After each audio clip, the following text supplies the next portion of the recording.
Hello, and thank you for joining me today. My name is Carl Foster.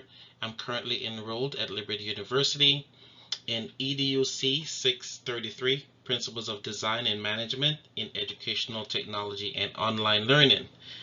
My presentation today will be on ethics and worldview. We'll take a dive into seeing how ethics is related to instructional design and the current worldview.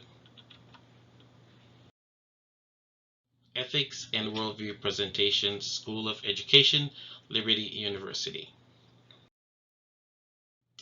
Ethics and Worldview as it relates to instructional designs.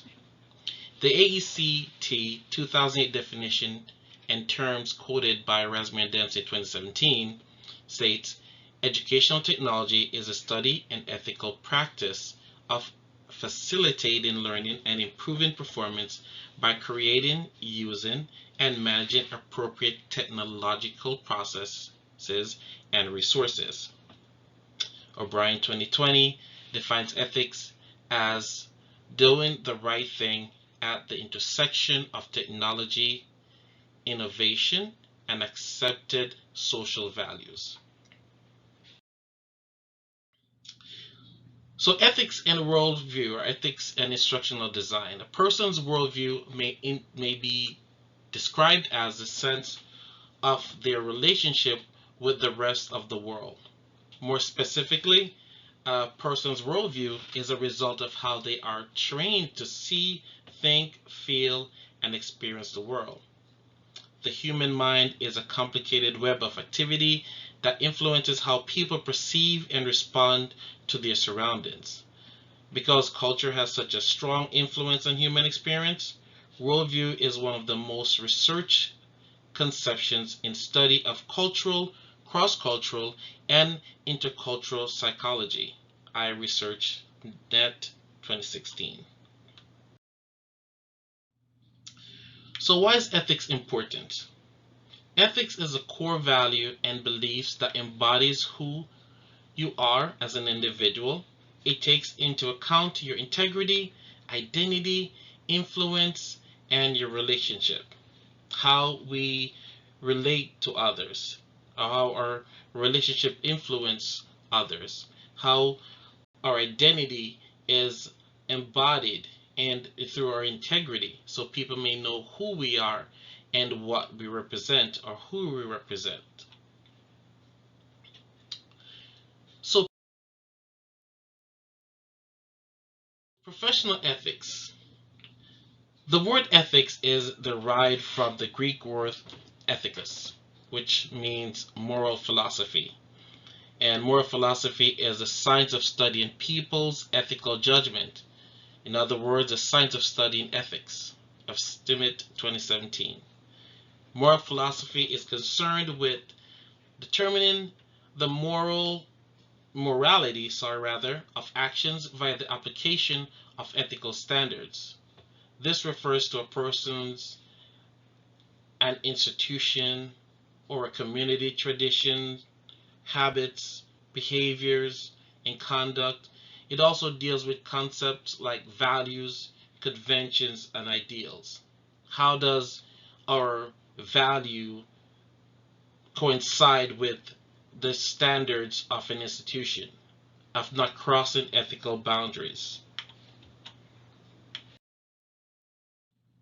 Ethical implication in instructional design.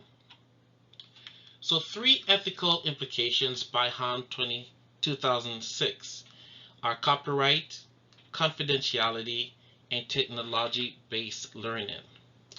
In copyright, the majority of discussions about digital copyright in the Literature Center on its legal implication is that the TEACH Act, which stands for Technology Education and Copyright Harmonization Act, allows accredited nonprofit educational institutions additional flexibility in using copyright protected works in remote education, such as on the websites and through other digital methods, like the American Liberty Association website. This allows teachers and others to be able to get the information they need at the right time without breaking the copyright rules. Confidentiality. instructional technology exuberates known confidentiality difficulties in design and training contexts, some of which are related to professional ethical behavior, to be trustworthy, to be ethical in everything you do. Technology-based learning. The metaphor of instructional technologies is used to improve learning in technology-based learning. Professional technologists face an ethical problem in recognizing the influence of their work on others. The decision makers aren't the only ones who get to weigh in on whether or not institutional or instructional technology rather should be kept or discarded. One of the numerous things agents do that affect others is to modify hardware, software, information content, information flow, knowledge-based occupations, and laws and regulations that influence information.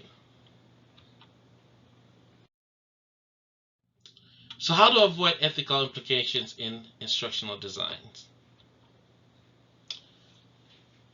4 things to look at is to name the risk, articulate it, communicate the threat level, offer strategies to reduce this risk, and schedule time to reassess the design. In naming the risk and articulating it, when starting a project, talk about the potential risk and things that are important to the project. You need to be very specific about what the threat is and how it could happen. How would it happen if we blur the line of ethical standards while trying to build something in instructional design? Have a discussion about the risk of crossing those lines and how to avoid those implications. Communicate the threat level, low, medium, or high. When in doubt, be honest about not being able to get the results you are expecting. Be honest with those involved and make alterations. When there's a threat level, make the necessary adjustments to be able to accommodate having to start the project over and not to blur any ethical lines. Offer strategies to reduce this risk. A designer should have alternate plans in place if a project faces setbacks. These action plans may not be necessary to use during the design, but it's best to have in place if the need arises. Clients will respect your honesty and are prepared if you have if you have to resort to a backup plan. And fourth, schedule time to reassess the design. It's easy to bring up a project risk and then conveniently forget about it. It is much harder to agree to touch base in 2 weeks to reassess the risk level. However, that's something that we must do or should do when involving instructional design and designing a program or application, to make sure that you reassess the design and make sure that you're able to communicate that to those that are involved.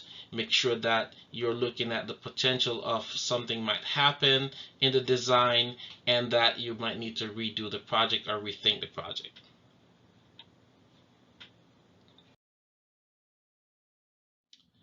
So I thank you for your time in going through this process of ethical behavior in instructional design. Know that we have a biblical standard to uphold, and that if we look at ourselves and hold ourselves to a personal behavior, a better way of communicating, then we can stand a chance of not blurring those lines by developing personal statements of our own, of not crossing ethical standards or ethical barriers. If we are ethical in our dealings and our integrity, we are able to be ethical in our behavior and our integrity, and to be able to be examples to those that need someone to look up to. Thank you.